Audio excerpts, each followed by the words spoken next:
지난주 살펴봤듯이 하나님께서는 6일 동안 이 세상의 모든 만물들을 다 말씀으로 창조하셨습니다. 하나님은 세상에 존재하는 모든 것들을 다 창조하셨는데요. 근데 보이는 존재뿐만 아니라 보이지 않는 존재까지라도 하나님께서 다 창조하셨다라는 겁니다. 오늘 우리가 읽은 골로새서 1장 16절 말씀 다시 한번 보십시오. 분명히 뭐라고 말씀하고 있어요? 하나님은 하늘과 땅에서 보이는 것들뿐만 아니라 무엇까지요? 보이지 않는 것까지. 마지막에 보면 창조하셨다. 보이지 않는 것까지 창조하셨다. 하나님께서 창조하신 보이지 않는 그런 것들에 대해서 열거하고 있잖아요. 왕권들, 주권들, 통치자들, 권세자들. 이 네 가지는요, 에베소서 1장 21절 말씀에서도 동일하게 언급이 되어져 있어요. 하나님이 창조하신 보이지 않는 세력, 그럼 무엇이 있겠습니까? 하나님께서 창조하신 보이지 않는 세력은 영적인 존재밖에 없잖아요. 영적인 존재는 볼 수 없습니다. 그럼 여기서 말씀하고 있는 왕권들, 주권들, 통치자들, 권세들, 이런 것들은 바로 영적인 존재인 누구를 가리키겠습니까? 천사를 가리키는 것이다 라는 겁니다. 하나님은 인간을 비롯한 보이는 만물의 존재와 보이지 않는 존재인 천사도 창조하셨어요. 우리도 피조물이고 천사도 뭐라는 거예요? 피조물이라는 겁니다. 근데 천사는 영적인 존재이기 때문에 우리 눈에는 보이지 않습니다. 보이지 않지만 하나님께서는 분명히 골로새서 1장 16절과 에베소서 1장 21절 말씀에서 보이지 않는 존재인 천사까지도 창조하셨다라고 이렇게 분명히 말씀하고 있잖아요. 자, 천사가 그렇다면 몇째 날 창조가 되었는지 성경에는 명확하게 나와 있지 않기 때문에 하나님께서 천사를 몇째 날 창조하셨어 이렇게 말씀하시면 좋은데 명확하게 말씀하고 있지 않기 때문에 명확하게는 알 수 없습니다. 그런데 17세기와 18세기를 걸쳐서 살았던 화란의 비렐무스 아브라켈이라는 대학자요, 대목회자가 있습니다. 근데 이 사람이 욥기 38장 4절과 7절 말씀을 근거로 해서 아마도 첫째 날 천사가 만들어졌을 것이다 이렇게 이야기를 했습니다. 욥기의 말씀을 보게 되면요, 하나님이 땅에 기초를 놓을 때 이렇게 얘기하고 있거든요. 하나님께서 땅에 기초를 놓을 때요, 천사들로 지칭이 되는 하나님의 아들들이 이미 존재하고 있는 것을 볼 수 있어요. 그래서 욥기서 38장 7절 말씀을 보게 되면 천사들은요, 하나님께서 이 땅에 기초를 놓을 때 기뻐서 소리를 질렀다 이렇게 이야기를 하고 있습니다. 아브라켈의 말 그대로 천사는 첫째 날 창조되었을 가능성이 굉장히 많이 있습니다. 왜냐하면 천사는 태초 이전에는 존재할 수 있어요, 없어요? 존재할 수 없습니다. 왜요? 하나님께서 만드신 창조물이기 때문에. 태초 이전에는 누구만 존재했습니까? 영원 속에서 우리 지난주에 살펴봤잖아요. 삼위 하나님만 존재하셨습니다. 천사는 태초 이전에는 존재할 수가 없어요. 하나님이 창조하신 천사와 그럼 인간은 다 피조물인데 공통점도 있고 차이점도 있습니다. 공통점은요, 천사와 인간은 다 지성과 감성과 의지를 가진 인격적인 존재라는 거예요. 또 영적인 존재라는 겁니다. 세상에서 인격적인 존재는 삼위 하나님, 천사, 또 사람밖에 없어요. 다 영적인 존재이기 때문에. 인간도 영혼을 갖고 있잖아요. 자, 차이점은 인간은 육체를 가진 존재일 뿐만 아니라 천사보다 뛰어난 지성을 가지지 못했습니다. 천사가 인간보다 더 뛰어난 지성을 가지고 있어요. 하나님께서는 천사에게 특별한 계시의 비밀을 주시고 특별한 하나님의 명령을 수행하시게 하기 때문에 그렇습니다. 그렇기 때문에 천사는요, 인간보다 더 많은 것들을 알고 있어요. 지식적으로 월등히 인간보다 뛰어납니다. 자, 두 번째 차이점은 인간은 남녀의 결혼을 통해서 번성해가는 존재이지만 천사는 인간처럼 남녀의 결혼을 통해서 번성하는 존재가 아니라는 것이죠. 하나님은 천사를 창조할 때 한 번에 셀 수 없을 정도로 많이 창조하셨습니다. 하나님께서 인간을 창조할 때 아담, 또 아담을 통해서 하와, 처음엔 이 두 사람만 창조했잖아요. 근데 천사는 그렇지 않습니다. 셀 수 없을 정도로 한 번에 많이 창조하셨어요. 성경에는 셀 수 없이 창조된 천사를 표현하고 있는데요. 어떻게 표현하고 있냐면 12군단이나 더 된다 이렇게 표현하고 있습니다. 또 천만 천사, 또 만만이요 천천이다 이렇게 표현하고 있습니다. 아주 셀 수 없이 굉장히 많다라는 것이죠. 자, 또 세 번째 차이점이 있는데요. 하나님께서는 인간을 창조할 때는 높고 낮음의 지위 없이 모든 사람들을 다 평등하게 창조하셨습니다. 근데 하지만 천사는 그렇지 않아요. 계급이 있어요. 천사는 높고 낮음의 지위가 있습니다. 하나님은 누구에게 천사장이라는 지위를 부여하셨습니까? 미가엘이잖아요. 미가엘. 천사장이라고 불리우잖아요. 또 마리아에게 수태고지를 했던 가브리엘처럼 하나님의 특별한 임무를 또 수행하는 그런 천사들도 있다라는 것이죠. 자, 천사는 인간에게 없는 특징들이 있지만 우리가 반드시 기억을 해야 될 것은 뭐냐면 천사도 하나님께서 만드신 피조물이다라는 사실이죠. 로마 카톨릭 교인들처럼 하나님이 만드신 피조물인 천사를 숭배하는 것이 옳겠습니까? 옳지 않겠습니까? 옳지 않잖아요. 천사를 숭배하는 사상이 로마 카톨릭 안에는 여전히 남아 있습니다. 피조물을 숭배하는 것은 우상 숭배와 동일한 거 아니겠습니까? 자, 그런데 반대로 오늘날의 진보적인 신앙을 추구하는 사람들은 천사의 존재를 중요하게 생각하지 않거나 천사의 존재를 부정하기도 하는데요. 그것도 옳지 않습니다. 왜요? 성경에서는 분명히 천사의 존재에 대해서 말씀하고 있기 때문에 그렇습니다. 성경에서 말씀하고 있는 것은 말씀하고 있는 그 부분까지는 우리가 알아야 되는 거잖아요. 하나님께서 그것을 알기를 원하시는 거 아니겠습니까? 자, 그렇다면 하나님께서 천사를 왜 창조하셨을까?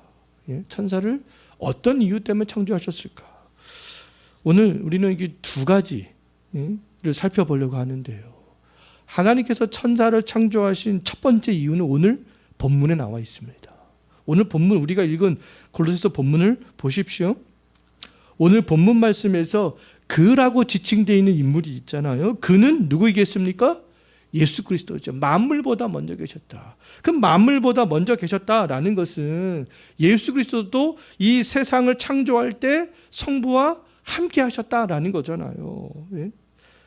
자, 천사는 그 피조물이고 그리스도는 창조주가 되겠습니다.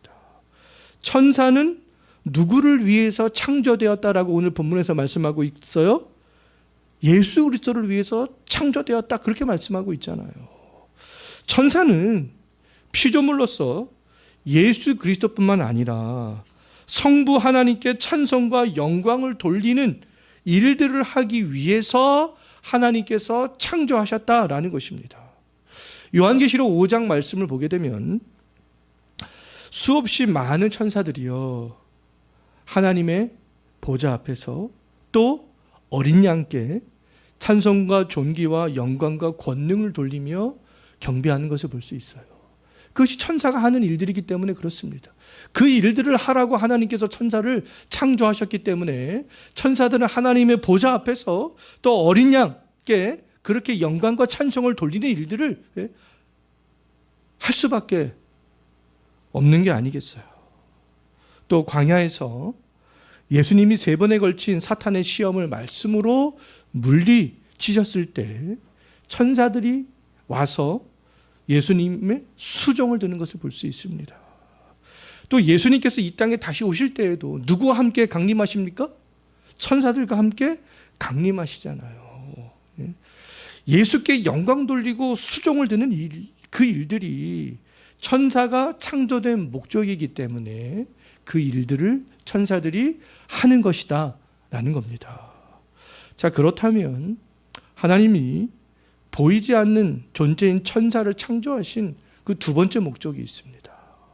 그 두 번째 목적은 히브리서 1장 14절에 정확하게 나와 있는데요. 하나님께서는 구원받은 성도들을 섬기기 위해서 천사를 창조하셨다. 그렇게 말씀하고 있습니다. 그럼 천사가 하는 일들은 뭐겠습니까? 구원받은 성도들을 섬기는 거죠. 천사들이 섬기는 방식은 하나님의 구원의 소식을 전달하고 하나님의 계시에 대해서 해석하고 구원받은 백성들을 보호하고 인도하는 겁니다. 지금도 천사는요, 그 예수 그리스도를 통하여서 구원의 백성들과 이 교회를 다양한 방식으로 섬기고 있다라는 것이죠. 하나님은 보이지 않는 천사들을 그리스도를 위하여서 또 구원의 백성을 섬기기 위해서 한 번에 셀 수 없이 많이 창조하셨습니다. 셀 수 없이 많은 천사 중에는 그러면 선한 천사만 있는 것이 아니잖아요. 어떤 천사도 있습니까? 타락한 천사도 있습니다. 하나님이 보시기에 심히 좋은 존재로 창조하신 첫사람 아담이 불순종하여서 타락했듯이 거룩하게 창조된 수많은 천사들 중에서는 타락한 천사들이 생기게 되었던 것이죠. 우리는 아담은 어떤 과정을 통해서 타락에 이르렀는가 그것을 성경에 있기 때문에 알 수 있습니다. 그런데 천사는 어떤 과정을 거쳐서 타락했는지 알 수가 없어요. 단지 성경에서 말씀하고 있는 부분까지만 우리는 알 수가 있습니다. 유다서 1장 6절 말씀을 보게 되면 천사들이 자기들이 지켜야 할 어떤 지위가 있었습니다. 근데 그 지위를 지키지 않고 자기 처소를 떠남으로 타락했다. 이렇게 말씀하고 있어요. 또 베드로후서 2장 4절 말씀을 보게 되면 천사들이 하나님께 범죄했다. 이렇게 말씀하고 있습니다. 우리는 여기까지만 알 수가 있는 것이죠. 천사들이 어떤 과정을 거쳐서 이렇게 타락했는지 정확하게는 알 수 없습니다. 선한 천사들의 우두머리가 있었잖아요. 그 우두머리가 누구라고 했습니까? 천사장 미가일이라고 말씀드렸잖아요. 그럼 악한 천사들의 우두머리가 있을까요? 천사들은 계급이 있다라고 그랬잖아요. 악한 천사들의 우두머리도 당연히 있죠. 악한 천사의 우두머리가 성경에 누구라고 되어져 있습니까? 사단이라고 되어져 있잖아요. 사단으로 되어져 있습니다.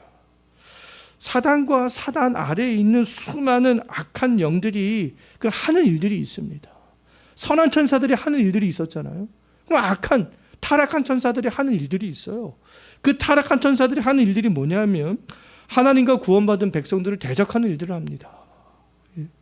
사단이 대적하는 방식은 우리로 하여금, 우리 그리스도인들로 하여금 에베소서 2장 말씀을 보게 되면 육체의 욕심을 따라 살도록 합니다.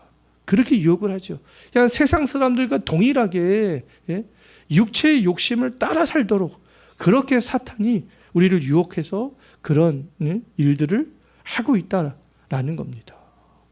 자꾸만 우리 안에 거하는 성령께 순종하지 않고 자꾸 우리가 육체, 내가 하고 싶은 대로 살기를 원하는 그것은 바로 지금 사단의 유혹을 받고 있다라는 그런 증거들이 되겠습니다. 또 고린도후서 4장 4절 말씀을 보게 되면 사단이 하는 일들은요, 사람들의 마음을 혼미하게 한다. 사람들의 마음을 혼미하게 해서 그리스도의 복음을 들어도 깨닫지 못하게 한다. 그렇게 말씀하고 있습니다. 사람들이 아무리 복음의 말씀을 들어도 그 복음의 말씀을 깨닫지 못하는 것은 바로 이 사단의 방해 공작 때문인 것이죠. 자, 성도들의 마음이 하나님에게서 멀어지고 또 우리가 거룩한 일을 하지 못하게 되고 세상 풍조를 더 좋아하고 수많은 사람들이 복음을 거부하는 것은 다 사단 때문이라고 할 수 있겠습니다. 사단의 유혹에 넘어가기 때문에 그런 것이죠. 사단의 유혹에 넘어가지 않을 수도 있습니다. 우리가 말씀을 붙잡으면요. 근데 다 사단의 유혹에 넘어가기 때문에 그런 일들이 발생할 수밖에 없는 거 아니겠어요? 이 사단의 힘은 굉장히 강력한데요. 무죄한 상태에 있었던 아담을 유혹하여서 온 인류가 죄에 빠지게 했잖아요. 아담은 무죄한 상태에 있었는데도. 그러면 지금은 죄의 영향력 아래 우리들이 다 있잖아요. 얼마나 사단 힘들이 강력하겠어요. 사단은 베드로를 유혹하여서 예수님을 막아 서도록 했습니다. 예수님이 가야 될 그 십자가의 길이 있는데 가지 못하도록 베드로는 막아섰잖아요. 그 일들이 바로 사단의 일이 아니겠어요? 또 사단은 가룟 유다를 부추겨서 예수님을 배반하게 했습니다.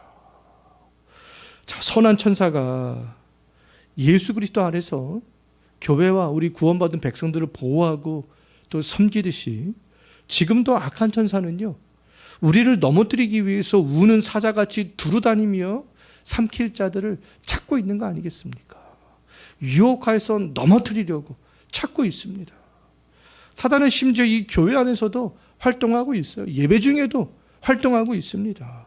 하나님이 주시는 가장 큰 은혜의 방편인 말씀에 집중하지 못하도록 하는 거 아니겠어요? 그냥 멍한 생각하고 다른 생각하게 하고 그런 거 아니겠습니까? 또 목사들로 하여금 집중하여서 말씀을 준비하지 못하게 하는 것이죠. 또 성도들로 하여금 복음의 삶을 살지 못하도록 합니다.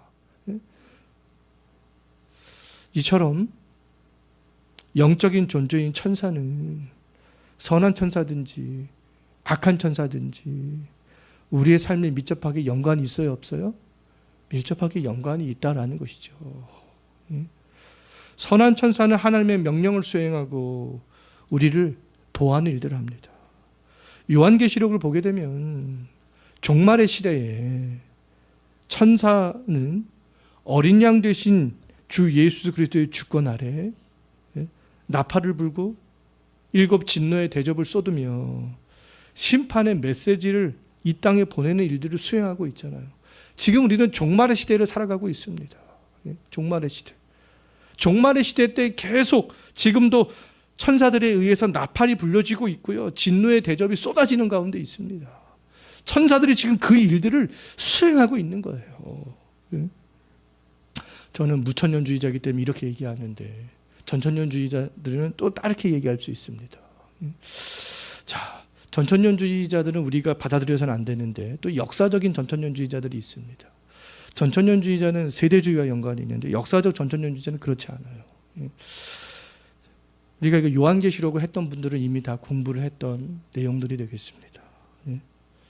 지금도 선한 천사가 종말의 시대에 그러한 일들을 하고 있다라는 것이죠. 종말론적인 심판의 일들이 주께 명령을 받은 수많은 천사들에 의해서 시행되고 있지만 우리의 구원은 어때요? 안전하다라는 것이죠. 지금 종말론적인 현상이 수없이 나타나는 가운데 있잖아요. 그럼에도 불구하고 우리의 구원은 안전합니다. 택함받은 요한계시록 말씀을 보게 되면 14만 4천 명. 이 14만 4천은 상징적인 수잖아요. 신구약에서 구원받은 모든 주의 백성들의 수가 되겠습니다. 그 14만 4천을 주님께서 안전하게 지키시기 때문에 그렇습니다. 지금도 주의 명령을 받아서 선한 천사들이 종말론적인 심판의 일들을 수행하는 가운데 있지만 하나님께서 인쳐주신 그 하나님의 구원받은 백성들은 안전하다라는 것이죠. 주께서 천사들에게 하나님의 종들의 이마에 다 인치기까지 심판의 바람을 불지 않도록 지금도 붙잡고 계시기 때문에 그렇습니다. 우리의 구원은 안전하지만 다른 한편으로 악한 천사의 유혹이 있다라는 것을 잊어서는 안 되는 것이잖아요. 하나님께서 명령하신 대로 하나님의 전신갑주를 입고 늘 깨어서 또 악한 천사, 악한 영들을 대적하는 삶을 살 수 있는 또 저와 여러분이 되었으면 좋겠습니다. 오늘 말씀을 생각하면서 우리 이 시간에 한번 기도하도록 하겠습니다.